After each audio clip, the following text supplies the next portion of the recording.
प्रश्न है कि हाल ही में किस खिलाड़ी को वर्ष 2023 के लिए बैलन डी ओर अवार्ड से सम्मानित किया गया है? ऑप्शन है Sunil Chhetri, Kylian Mbappe, Cristiano Ronaldo और लियोनल मेसी। तो इसका सही उत्तर हो जाएगा लियोनल मेसी को। तो दोस्तों चैनल पर अगर नए होंगे तो प्लीज़ चैनल को सब्सक्राइब कर दीजिएगा और लाइक और शेयर कर दीजिएगा दोस्तों के साथ। और अगर इसका पीडीएफ चाहिए तो टेलीग्राम से भी जुड़ सकते हैं, उसका लिंक डिस्क्रिप्शन में दे दिया जाएगा। तो चलिए दूसरा नंबर प्रश्न देखते हैं कि नागरिक उड्डयन महानिदेशालय डीजीसीए ने ड्रोन लाइसेंस प्राप्त करने वाली भारत की पहली कंपनी कौन बन गई है? ड्रोन लाइसेंस प्राप्त करने वाली भारत की पहली कंपनी बन गई है, उसका नाम है throttle aerospace system. Throttle aerospace system. अगला प्रश्न है कि ब्रिटिश इंड्योरेंस चैंपियनशिप में भाग लेने वाली पहली महिला भारतीय कार रेसर कौन है? तो प्रथम महिला भारतीय कार रेसर का नाम है हुमैरा मुश्ताक। अगला प्रश्न है कि हाल ही में किस कंपनी ने भारत की सैटेलाइट आधारित गीगाबिट ब्रॉडबैंड सेवा शुरू की है? तो ब्रॉडबैंड सेवा कौन शुरू किया है? तो यह रिलायंस जियो शुरू किया है, रिलायंस जियो ने शुरू किया है। चलिए अगला प्रश्न है कि हाल ही में केंद्रीय मंत्री सर्बानंद सोनोवाल द्वारा मुंबई में अपना पहला अंतर्राष्ट्रीय क्रूज लाइनर लॉन्च किया गया है। इस क्रूज लाइनर का नाम क्या है?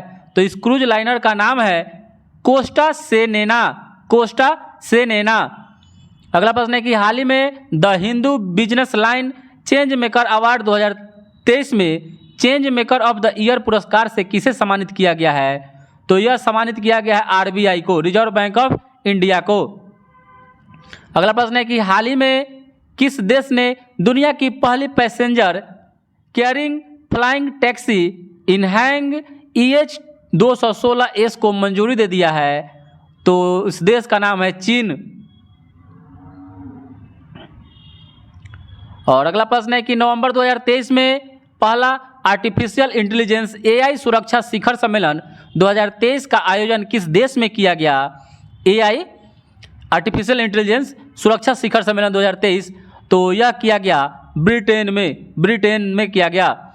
और अगला प्रश्न है कि भारत का कौन सा पहला शहर है जिसे यूनेस्को ने सिटी ऑफ लिटरेचर के रूप में मान्यता दी है? यानी साहित्य का शहर किसे घोषित किया है? तो यह कोझिकोड को। और वहीं संगीत का शहर कहेगा तो ग्वालियर को।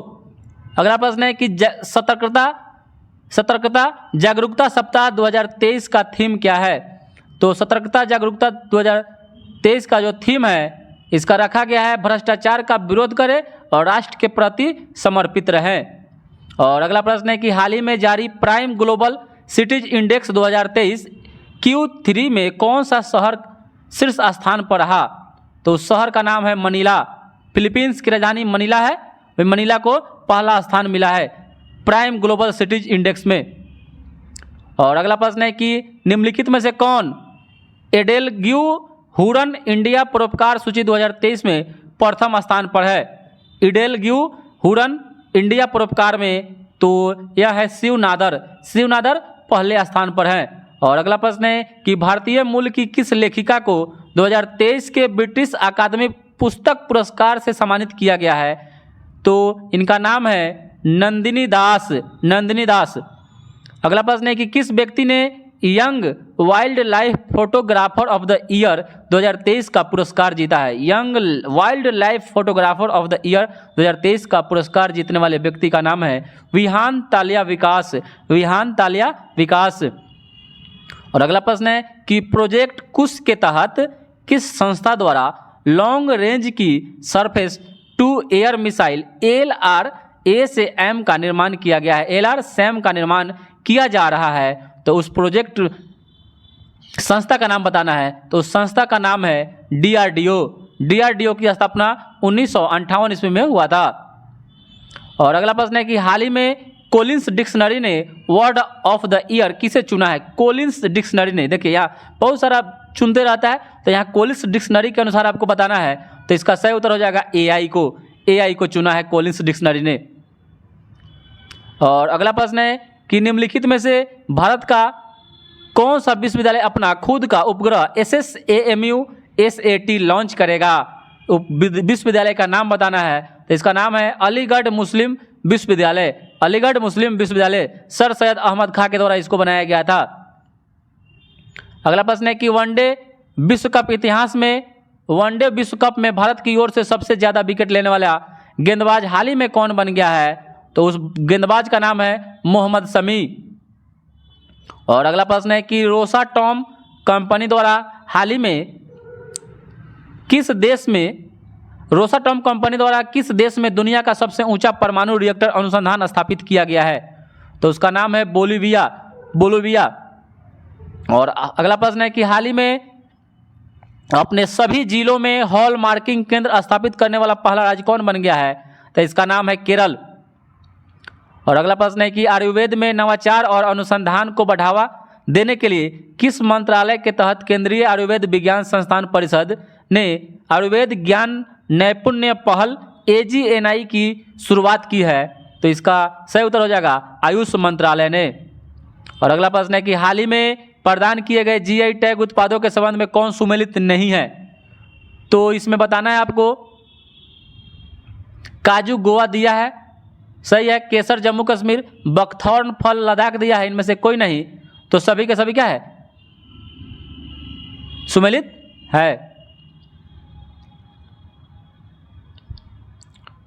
चलिए अगला प्रश्न है कि हाल ही में हुई नियुक्तियों के संबंध में कौन सुमेलित है, तो नियुक्ति हुआ है हाल ही में, तो नीदरलैंड के प्रधानमंत्री मार्क रूट गलत है, लाइब्रेरिया के राष्ट्रपति जोसेफ बोकाई और अर्जेंटीना के राष्ट्रपति जेवियर गिरार्डो माइली उपयुक्त में सभी, तो सॉरी नीदरलैंड के प्रधानमंत्री मार्क रूट ही बने हैं, तो इसमें सभी इसका आंसर हो जाएगा।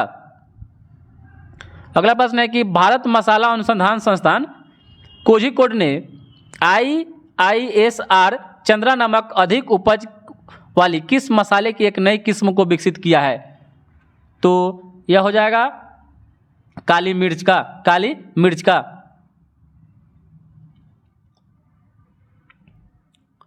अगला प्रश्न है कि निम्नलिखित में से किस एक्सप्रेसवे को उत्तर प्रदेश के पहले सोलर एक्सप्रेसवे के रूप में विकसित किया जाएगा। उत्तर प्रदेश के पहले सोलर एक्सप्रेसवे के रूप में विकसित किया जाएगा, तो यह हो जाएगा बुंदेलखंड एक्सप्रेसवे को। और दुनिया के पहले 3D मुद्रित मंदिर का निर्माण किस राज्य में किया गया है, तो यह तेलंगाना में किया गया है। अगला प्रश्न है कि नवंबर 2023 में पाकिस्तान के सर्वोच्च नागरिक सम्मान निशान ए पाकिस्तान से सम्मानित होने वाले चौथे भारतीय बन गए हैं, उनका नाम बताना है, तो यह हो जाएगा सैयदना मुफदल सैफुद्दीन को। और अगला प्रश्न है कि भारत और नेपाल के मध्य 17वें संयुक्त सैन्य अभ्यास सूर्य किरण का आयोजन कहाँ किया गया, तो यह किया गया उत्तराखंड के पिथौरागढ़ में। और अगला प्रश्न है कि नवंबर 2023 में बंगाल की खाड़ी में आया चक्रवात माइकोंग का नामकरण किस देश के द्वारा किया गया। माइकोंग चक्रवात का नामकरण किस देश के द्वारा किया गया, तो यह किया गया था म्यांमार देश के द्वारा, माइकोंग म्यांमार के द्वारा। और हाल ही में किस देश ने नई दिल्ली स्थित अपने दूतावास को अस्थायी रूप से बंद करने की घोषणा कर दी है, तो यह अफगानिस्तान। अगला प्रश्न है कि खेलो इंडिया पैरा गेम्स का पहला संस्करण कहाँ आयोजित किया जाएगा। खेलो इंडिया पैरा गेम्स का पहला आयोजन किया जाएगा नई दिल्ली में। अगला प्रश्न है कि राष्ट्रपति द्रौपदी मुर्मू ने किस राज्य में ब्रह्मा कुमारीज द्वारा आयोजित राष्ट्रीय शिक्षा अभियान नए भारत के लिए नई शिक्षा का शुभारंभ किया है, तो यह उड़ीसा में किए हैं।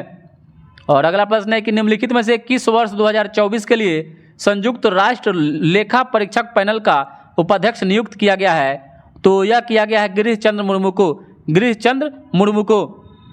और अगला प्रश्न है कि भारत ने 2 महीने की रोक के बाद किस देश के नागरिकों के लिए इलेक्ट्रॉनिक वीजा सेवाएं फिर से शुरू कर दी है, तो यह कर दिया है कनाडा देश के साथ। अगला प्रश्न है कि निम्नलिखित में से किस भारतीय खिलाड़ी ने दोहा में आयोजित IBSF विश्व बिलियर्ड्स चैंपियनशिप का खिताब 26वीं बार जीता है, तो यह पंकज अडवाणी जीते हैं। और अगला प्रश्न है कि हाल ही में सौरव गांगुली को किस राज्य का ब्रांड एम्बेसडर घोषित किया गया है, तो यह किया गया है पश्चिम बंगाल का। और अगला प्रश्न देखते हैं कि छात्रों के लिए समान अवसर सुनिश्चित करने के लिए किस राज्य सरकार ने हाल ही में हर बच्चे के लिए हर अधिकार नामक अभियान शुरू किया है, तो यह उत्तर प्रदेश सरकार किया है, या उत्तर प्रदेश राज्य, जो भी बोलिए। अगला प्रश्न है कि 54वें अंतर्राष्ट्रीय भारतीय फिल्म महोत्सव 2023 का आयोजन किस राज्य में किया गया? तो यह लगभग गोवा में ही होता है, याद रखिएगा, कन्फ्यूजन नहीं होगा, गोवा राज्य में किया गया है। और आईसीसी विश्व कप 2023 में प्लेयर ऑफ द टूर्नामेंट का खिताब किसे दिया गया? तो यह दिया गया विराट कोहली को, और man of the match final में मिला ट्रेविस हेड को। अगला प्रश्न है कि सेत्रिस पलासियोस ने मिस यूनिवर्स 2023 का खिताब जीता है। सेत्रिस पलासियोस ने मिस यूनिवर्स 2023 का खिताब जीता है, उनका संबंध किस देश से है? तो है निकारागुआ की है, निकारागुआ की है। और अगला प्रश्न है कि एशिया प्रशांत आर्थिक सहयोग एपेक, तो एपेक का मुख्यालय सिंगापुर में है। देशों का शिखर सम्मेलन 2023 का आयोजन किस देश में किया गया? तो यह किया गया सैन फ्रांसिस्को, अमेरिका में। और अगला प्रश्न है कि आईसीसी हॉल ऑफ फेम के संबंध में कौन सा कथन सही है? तो इसका हो जाएगा Diana Edulji ICC hall fame में शामिल होने वाली पहली भारतीय महिला क्रिकेटर बन गई है, सही है। पूर्व ओपनर वीरेंद्र सहवाग को भी आईसीसी हॉल ऑफ फेम में शामिल किया गया, ये भी सही है। और श्रीलंका के अरविंद डिसिल्वा को भी सम्मान यह मिला है। इसमें से सभी के सभी ऑप्शन सही हैं। अगला प्रश्न है कि पेलिस रम कंपनी डिक्टाडोर द्वारा नेतृत्व करने के लिए एआई पावर्ड ह्यूमनाइड रोबोट को नियुक्त किया गया है, इसका नाम क्या रखा गया है? तो इसका नाम है मीका। और सैयद मुश्ताक अली ट्रॉफी 2023 का खिताब किस टीम ने जीता है? सैयद मुश्ताक अली ट्रॉफी तो यह जीता है पंजाब ने जीता है। और अगला प्रश्न है कि हाल ही में अंतर्राष्ट्रीय क्रिकेट के इतिहास में टाइम आउट होने वाले पहले दुनिया के बल्लेबाज बन गए हैं, ये बन गए हैं एंजेलो मैथ्यूज।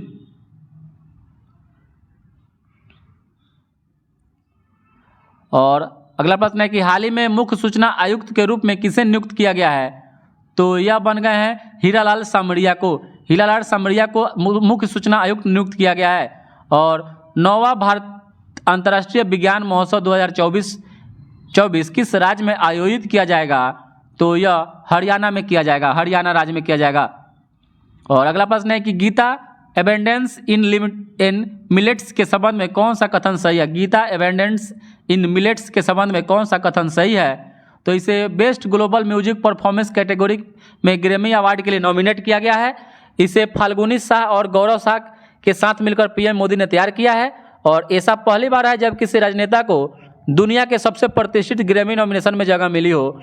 इस पे सभी सही है। और 5वां राज्य खाद्य सुरक्षा सूचकांक 2022-23 के संबंध में कौन सा कथन इसमें से सही है? तो बड़े राज्यों में केरल को शीर्ष स्थान प्राप्त हुआ है, छोटे राज्यों में गोवा को और केंद्र शासित प्रदेशों में जम्मू कश्मीर को प्रथम स्थान, सभी के सभी सही है। और माउंट एवरेस्ट के पास 21,500 फीट से स्काई ड्राइव करने वाली पहली महिला बन गई है, उनका नाम है शीतल महाजन। शीतल महाजन।